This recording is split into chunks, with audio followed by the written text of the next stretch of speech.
Pessoal, vamos continuar aqui na nossa matéria função afim. Está na página 59, tá? Eu queria que vocês façam uma leitura da página 60, 61, entendeu? Sobre os conceitos de função afim, tá? Fiz um resumo aqui para poder simplificar o nosso trabalho, tá bom? Então vamos lá.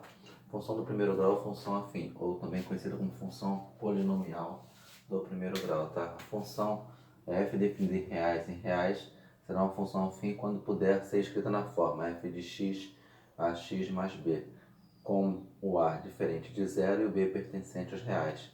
Ela também pode ser escrita da forma f de x igual a x mais b ou o y igual a x mais b. Tá? Esse a aqui ele tem vários significados na função do primeiro grau. Um deles ele é conhecido como coeficiente angular e também conhecido como taxa de variação.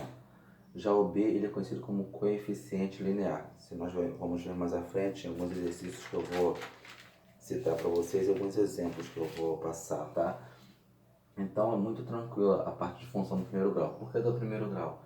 Porque o expoente é 1 para o x, né? Se fosse 2 seria função do segundo grau, tá? Então, porque é 1. Aí com base nos valores de a e b, a função afim ela pode ser o quê? Constante quando x valer 0. Então quando x valer 0, o que acontece? Você vai ter somente o y, certo?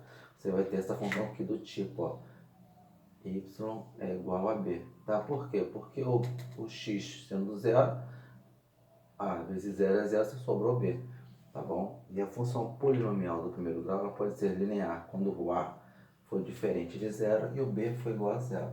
Tá? E também pode ser uma função de identidade, tá? Quando ele for o a igual a 1. Esses conceitos que eu estou resumindo aqui para vocês estão todos explicados na parte de funções do livro de vocês, tá?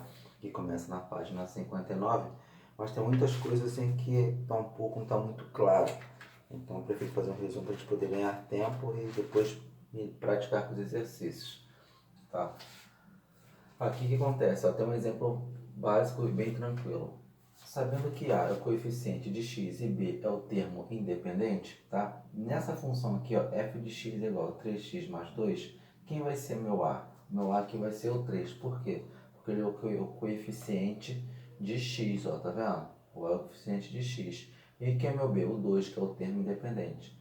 Você percebe que o A é positivo, ó, A é mais 3. Então, todas as vezes que meu A for positivo, a minha função afim é crescente, tá? Aqui no número B, na letra B, tem o y é igual a menos x mais 5. Ao lado desse menos x aqui eu tenho um oculto, certo? Então meu A vai ser menos 1 e meu B vai ser o quê? O termo independente vai ser 5.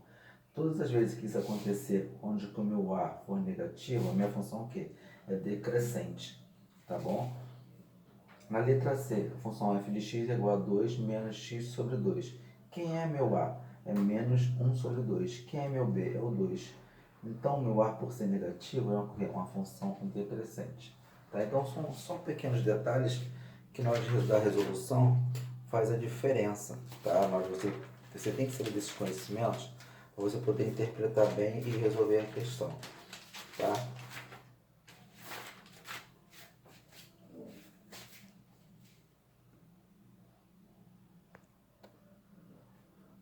Continuando aqui, pessoal, o gráfico. O gráfico da função do primeiro grau é uma reta oblíqua, tá? O que vem a ser uma reta oblíqua? Ela não pode ser paralela ao eixo x e nem paralela ao eixo y. Tem que ser uma reta inclinada. Esse formato aqui é assim, ó, tá? Se for nesse formato aqui, tangenciando essa parte aqui, pegando aqui negativa e subindo, como fossem os quadrantes 1 e 3, é uma função crescente. Se fosse pegando o quadrante 2 e 4, seria uma função decrescente, tá? Então, o que acontece? Para determinar uma reta, é necessário que você tenha ao menos no número assim, mínimo de 2 pontos, tá? Se você não tiver 2 pontos, você não consegue determinar uma reta.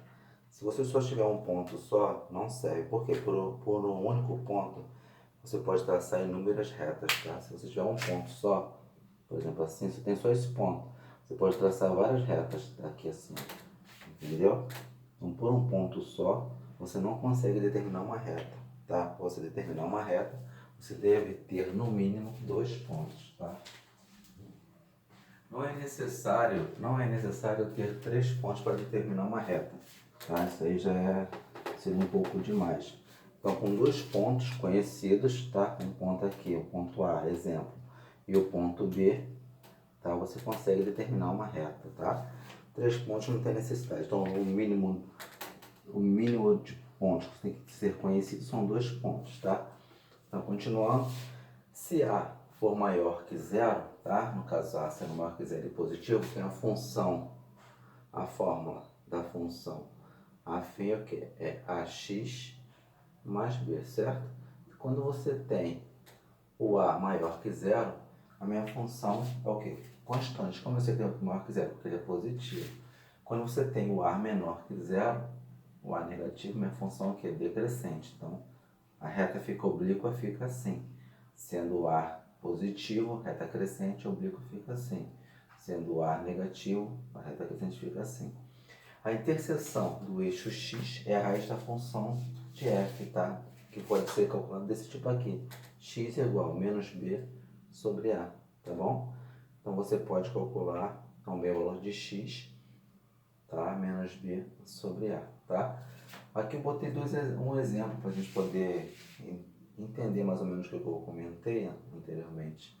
A interseção com o eixo y é o ponto 0 e b, tá? Então o que acontece? Existem 2 maneiras.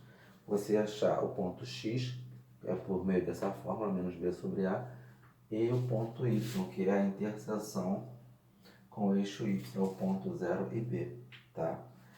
Aí vem, seja a função f de x, que é igual a x menos 2, onde esse menos 2 aqui é meu termo independente. Então o que acontece? A primeira coisa que você tem que fazer antes de esboçar o gráfico, a primeira coisa é calcular a raiz, entendeu? Encontrar a raiz. O que vem a ser a raiz? Você pegar essa função aqui, tá? Essa função aqui, ó, igualar a zero. X menos 2 igual a zero.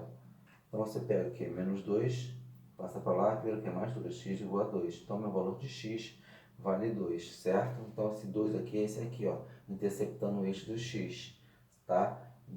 Ou então quando você também pode, se você já souber a função, você pegar e utilizar essa fórmula aqui, ó. X é igual a menos b sobre a, tá? Se você pegar o menos b, que é menos 2, sobre a que vale 1, está escondido. Menos com menos mais, vai dar 2, dividido por 1, 2. Então, existem 2 maneiras de você encontrar o x.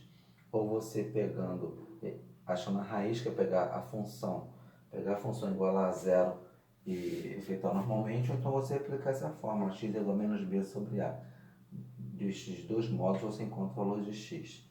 Já o valor de y é bem mais tranquilo, né? O valor de y, como já diz, é o termo independente. É o termo que faz a intersecção no valor no eixo das ordenadas. Entendeu? Se você ver aqui, ó, menos 2, é o meu valor de y, tá bom? Aqui no eixo das ordenadas, entendeu? Então, esse aqui é o meu valor de y, é o termo independente, 0 e b. É o 0 e o meu menos 2, tá? Que é menos 2, tá bom? Então faz a interseção aqui do valor de y. Bem tranquilo, tá, pessoal? Não tem muita dificuldade não, tá? É só vocês prestarem atenção e interpretar o que o gráfico está te demonstrando. E a posição, principalmente, da reta. A reta é sempre oblíqua. Se vocês encontrarem, porventura, uma parábola, tá? Não é. Se vem assim, por exemplo, tá assim, o eixo x, y, e aqui o eixo x. Aí lá você encontra uma parábola. Não é função do primeiro grau não, tá? Seja outra função, seria uma função quadrática, que vamos estudar bem mais para frente, tá? Então, função do primeiro grau é sempre uma reta. Sempre vai ser uma reta, tá bom?